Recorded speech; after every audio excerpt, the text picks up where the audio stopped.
Let's get insights from Ed Montayo, President and CEO of the Political Economic Elemental Researchers and Strategists or Peers. Good morning, Prof, and thanks for joining us again. Nice to see you. Prof, unmute po. We can't hear you. Oh, sorry. There you go. Good morning, Angela. Good morning, Angelo. Okay, so medyo mahaba-haba yung discussion nila yesterday doon sa deliberations nila sa anti-political dynasty bills. What is your reaction on that? Kasi medyo magaganda po yung punto no?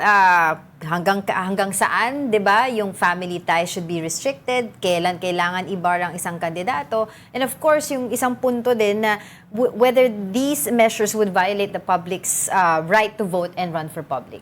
Your thoughts on that?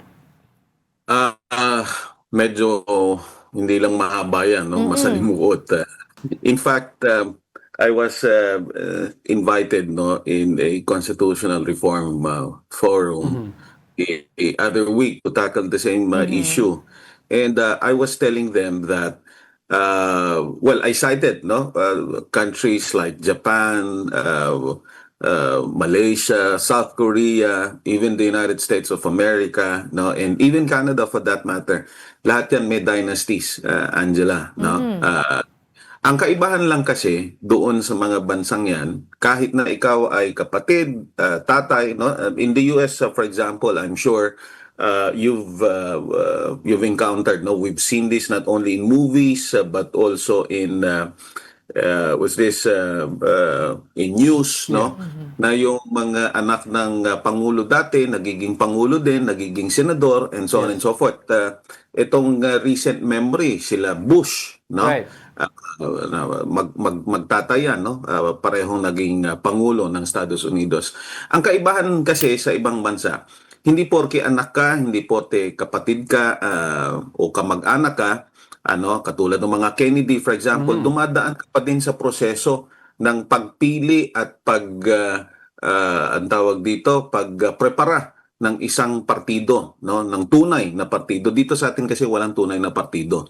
Dito sa atin, basta meron kang pangalan, meron kang pera, at madalas yung may pangalan, yung mga napatunayan na at yumaman sa kanilang sariling karera, sa negosyo, sa showbiz, lalong-lalo na. Kasi siyempre, kapag may pangalan ka, ibig sabihin, kilala ka, madalas yung mga paggising nila, bored sila kasi parang napatunayan na nila lahat ng gusto nilang patunayan, nabibili na nila yung gusto nilang bilhin, bored sila, paggising nila sa umaga, takbo kaya ako.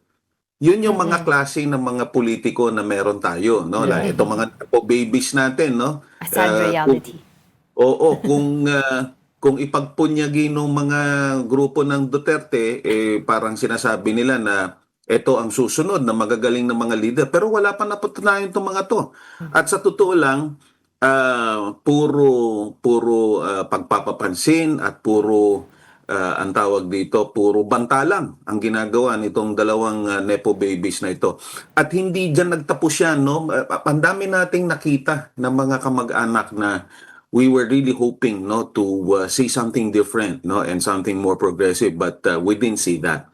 Now, what I'm trying to say is, ang problema natin, kaya natin problema yung political dynasty kasi wala tayo halos nakikita na ang tawag dito bago, sa madalit sabi, yung mga pumapalit na mga anak, na mga asawa, we're seeing the same kind of public service, if there's any public service to begin with. Yeah. In the sense, parang ang nangyayari, yung pagtakbo mo sa pwesto, yung pagiging mayor mo, gobernador mo, senador mo, negosyo, Actually, kaya mo ibinibigay sa asawa mo, sa anak mo, yung pwesto mo, kasi nung nagsimula ka, gumastos ka So, sa madalit sabi, bakit mo pababayaan yung hindi mo kakilala, kamag-anak, na pumalit dyan sa pwesto na yan, dyan ka kumikita in the first place, In other countries, political leaders do not cease to be, well-meaning and productive citizens in their own right, And yun na nga, yung kanilang pagtakbo hindi nanggagaling sa sarili nilang bulsa o kinakalap nila sa ibang tao, sa ibang grupo na Mga dito negosyante. nga sa atin. Dito nga sa atin, Angela, hindi mo nga alam kung saan nanggagaling Yes. yung pondo na pinagtatakbo ng kandidato. So, ano nga asahan mo? Pag nakaupo yan, babawiin niya yung ginasto niya ngayon.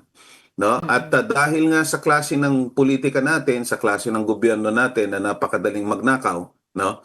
Makikita nung senador, makikita ni congressman, madali palang bawiin yung 5 milyon na ginastos ko, kung 5 milyon lang, assuming lang. Barya. So, dahil bawiin na niya yung 5 milyon, sa tingin mo, titigil yan sa 5 milyon. Oo. Magiging 10 milyon yan, magiging 15 milyon yan, and so on and so forth. Walang katapusan. So, what I'm trying to get at is one, it's difficult to define what political dynasty is. Saan ka matatapos? Sa second degree, sa fourth degree? Lalo na dito sa atin, no? Ang dilemma mo dyan, yung mga kamag-anak mo, kahit na napakalalayo ng magkakamag-anak, lalo na sa probinsya, no? Pinsan pa din ng turing mo dyan. Parang malapit mo, That's right. first That's true. mo pa din, no? Parang kapatid mo pa din yan. Pangalawa, with the coming of the LGBTQ community, paano mo i-define yung nagsasama, no? Mag-asawa ba yan? Yung bang kasama nilang mga bata, anak ba nila yan? O mga pinsan ba nila yan? So, yun yung magiging dilemma mo dyan. And of course, third, and this is of course going back to the idea of democracy. Aren't you limiting the choices? Because, again, if we look at the character of our communities, no, if we look at local governments, did you know that the Philippines has the most fragmented local governments in the whole world? Ikumpara na lang natin sa Indonesia, kapitbahay natin. Ang Indonesia, 6 na beses ng 6 times the size of the Philippines, because we're only 15.4% of the entire territory, no? Land area of Indonesia. Indonesia only has what? 33 provinces. We have how many? 82 provinces. In other words, yung mga munisipyo na lang natin, yung mga munisipyo natin kasing lalaki lang ng mga barangay sa ibang bansa. Sa madalit sabi, dahil maliliit yan, kukonti din lang ang mga residente niyan. And usually, yung mga residente, yung mga pamilya na nakakapag-aral, yun din yung mga elites dyan. So pagka ilimitahan mo yung pagpipilian, parang sinabi mo na ang iboto na lang nila yung mga hindi gaanong preparado, no? Para manungkulan, no? So yun yung problema mo dyan. So again, until such time that the first step is to establish real political parties. Yun. No? Yun ang kailangan natin. Yung political dynasty, magdedebate lang tayo dyan, hindi matatapos yan. That's our experience in the CONCOM in 2018. We still came up with the provision that's implementable, doesn't require any implementing law, because that's another problem in our constitution. The more, pasensya na, haba, no? The problem with our constitution, and this we've heard also from constitutional experts from all over the world, who we invited and engaged when we were drafting the federal constitution for the Philippines. And they only have one single interesting remark. We have, for lack of a better term, we have a crazy constitution, because all important provisions always end up as maybe provided for That's by law. right. In other words, the Constitution, which is supposedly enacted by the people, is inferior compared to laws enacted by representatives of the people. Kasi kailangan mo ng batas na i-enact ng representante mo, no, para ma-implement mo yung enactment mo, yung sarili mong inilathalang batas bilang soberenyang Pilipino. So, kung hanggat hindi natin nagagamot yan, wala. We're back to zero. Magdedebate tayo ng magdedebate. Maraming Hindi Yeah, buti na lang sinabi mo, Prof, no? You were talking about yung reform, the political system, no?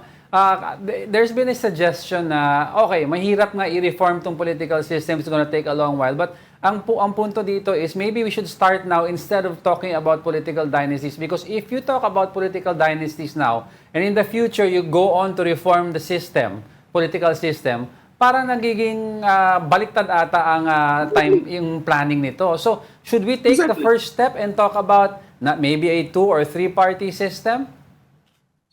Well, we start with the establishment of an electoral system that will lead to either 2 or 3 political parties, because that's one of the things that's kind of difficult to what's this measure, no, to Yeah. say the least. There's no country which says there will only be 2 or 3 political parties. The number of political parties is essentially a result of the electoral parties, no? Electoral system. Yes. So medyo technical kung pupuntahan natin yan. Ang sinasabi ko, we actually hindi na natin kailangan lumayo, Angelo. Tingnan na lang natin yung Bangsamoro Electoral Code. Yes. Actually, yun ang isa pang nakakalungkot dito, no? Ang ganda-ganda ng nangyayari sa BARM, sa totoo lang. Kaya lang hindi ayaw pabayaan ng national leaders natin, no? So pero pagka tinignan mo yung mga batas na inilathala nila, nako, maiinis ka kung bakit hindi natin yung Omnibus Election Code na lang natin. Alam ba ninyo yung Omnibus Election Code natin 1940s pa Yeah. na Oo, that's legislation. what, oo. Tapos yan in-revise nung 1985, 2 years before we enacted the 1987 Constitution. Ni minsan hindi pa binalikan niya ang Omnibus Election Code. Gumawa tayo ng batas na dinagdag natin ang dinagdag, pero hindi natin in-update yung Omnibus Election Code. What I'm trying to say is, if you look at functional, functioning political systems all over the world, a political party is defined not just as, and this is how it is defined in our archaic what's this Omnibus Election Code. Political party is but an aggregation for political personalities to run together. In other words, it's just a campaign mechanism. Yun lang ang definition natin, napakapayat, That's right. napakasimplistic. But a real political party, if you look at other countries, is defined as a social institution. It's a go-between essentially an institution that serves as a go-between That's right. those who govern and those who are governed, no? So sa madalit sabi, ang mga tao ng political party ay professional din, no, kasi merong career, no, within the political party. They raise their own funds.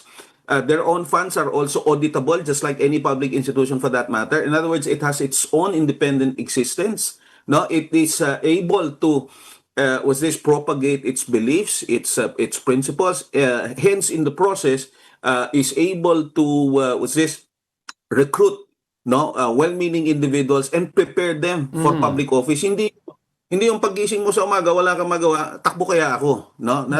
Pag tinanong mo anong programa mo, bigyan ng jacket 'yan. Ganyan ang klase ng mga politiko natin. Oo. So, well, watching the deliberations yesterday, sa dami ng mga pinunto nila doon, Oo. what do you think is going to happen? Do you think that this is just, parang magiging FOI na lang din, dead end sila? Kasi until now, even the, slightest definition of dynasty, hindi sila magkasundo. Dahil most of the members in the Congress are also part of political dynasty, even in the Exactly. Senate. Saka hindi small provisions ang pinag-uusapan nila, ang lalayo ng mga differences nila. Exactly. I'll be optimistic in my answer. No? Kasi this is again from experience. Ito yung naging resulta ng aming botohan sa CONCOM noong 2018. The best that we can do is only up to the second degree of consanguinity. Okay. It's not really realistic, admittedly, no, but I told you a number of factors, lalong-lalo na dun sa mga maliliit na komunidad, saan pa sila hahanap ng kandidato nila. No, a case in point, for example, no, I was asked to help a municipality in Maguindanao. And I found out that the department heads are not even residents of that municipality. And the simple reason is that walang qualified na makuha doon sa munisipyo nila. So nag-recruit sila ng qualified na tao para ma-appoint na department head doon sa munisipyong 'yon. So paano mo ngayon gagawin 'yan sa eleksyon? sino ang patatakbuhin mo at sino ang iboboto mo. Lalo-lalo na kung ikaw ay simple botante. Sino ang iboboto mo na makikita mo na kwalipikado yung tumatakbo? But do you think it's also fair yung isang binabanggit doon during the deliberations na, okay, let's allow 3 family members in the politics arena. One would be in the local, one in the international, and one in barangay. Otherwise, katulad yung nangyayari ngayon sa atin na 4, 3 yata yung magkakapatid sa Senado, bawal. So do you think that's fair naman? Oh, naku, matagal na yan, Angela. Yung Senado natin talagang kakaiba. No? Alam mo, dyan pa lang sa Senado, magsimula na lang tayo dyan. Kung dyan pa lang, malilimitan na sa isang miyembro ng pamilya ang pwedeng tumakbo, medyo malaking bagay na yon. Ano? Kasi wala namang kasing constituency ang Senado natin eh. Pag binalikan mo yung kasaysayan natin, kakaiba din yung rason kung bakit create yan. No? Ang sinabi ng dating Pangulong Manuel Quezon, maglagay tayo ng institution na supposedly, quote-unquote, will prepare future presidential leaders. Kasi kaya niya ginawa yon kasi inamyendahan din niya yung saligang batas para makatakbo siya ulit. Kasi dati one term lang talaga eh. No? So sa madalit sabi, hindi dinefine kung anong constituency nito. Pag tinignan mo sa ibang bansa, lahat ng merong second chamber, yung second chamber palaging ang iba ang nire-representa sa lower chamber. Kasi yung lower chamber, distrito yan. That's right. No? Second chamber, usually ang nire-representa niyan, katulad sa Estados Unidos, yung mga estado. No? Ito, sinong nire-representa nila? Pamilya nila. That's right. That's right. So, moving forward, no, it's been also said na instead of trying to create different special laws to fix the electoral system, the political system, why don't we just take a look at altogether changing the form of government? Kasi ang premise ng political dynasty, Prof, correct me if I'm wrong, no, is territorial control of local areas. Influence. Ngayon, in a federal form of government, madaming redundancies. You have a state senator, you have district congressmen, and that they will never be on the same party, so may check and balance sila. That's really ideal, Angelo. No, we look at the whole setup. It's like saying dati okay lang ang combustion engine, no? Ngayon renewable energy na tayo. Although another issue yan, ano? Hindi natin naintindihan na yung renewable energy katulad ng mga baterya actually hindi din environmental friendly in the long term. Now, pero dahil nga nagbabago ang panahon, nagbabago yung paraan natin ng tawag dito, address, no? Pag-address ng mga issues. Now, having said that, ideal yung overhaul, no? Kaya mo binabago yung sistema, kaya mo binabago yung sasakyan mo. Yeah. Pero kung kasi nga ang gusto natin tingi-tingi eh. Kung tingi-tingi, meron pa din naman ang approach. Ang tingnan natin yung political party system at electoral system. Baguhin natin, magtalaga tayo ng tunay na political party. Yung COMELEC, balikan natin. Yung COMELEC, bukod tangi din yung COMELEC natin. Yung COMELEC natin, administration na ng election, tapos sila din ng adjudication. Sa ibang bansa magkahiwalay yun. Iba yung nag-administer ng halalan, iba yung nag-adjudicate ng mga issue na may kinalaman sa halalan, no? So tingnan muna natin yung mga yon, no, yung basics muna. And then eventually when we see that it's actually, bearing fruit, then it's high time to reform. Change the whole system. Pero ang pinaka-ideal nga yung sinasabi mo, kaya lang yun na nga eh. I really doubt it. Walang perfect, Prof, walang perfect world daw. In a perfect world, sana. But I guess this is still a long road. Definitely. But we have to keep on pushing it. We have to keep pushing it. Yeah. No, otherwise, balik tayo ng balik. Itong flood control na to, sa tingin ninyo, tapos na hindi. Balikan ninyo lahat na nangyari. Nagkaroon tayo ng Napoles, nagkaroon tayo ng Parmalee na hanggang ngayon wala pa din tayong alam kung ano talaga nangyari. Naglaho na lang na parang bula, no? Tapos ngayon meron tayong flood control. Hanggat hindi natin binabago yung sistema natin, magkakaroon tayo ng mga politiko na tatakbo lang, popondohan nila yung pagtakbo nila, babawiin nila ngayon yung pondong ginastos nila sa pagtakbo nila. So corruption pa din yan. Oo. Well, ito nga daw at least daw pinag-uusapan na. Gusto mo daw pinag-uusapan na, gusto mo pa to pa rin. Prof. Maraming salamat po sa inyong oras and of course your insights. Edmund Tayo, President and CEO of Peers. Maraming salamat.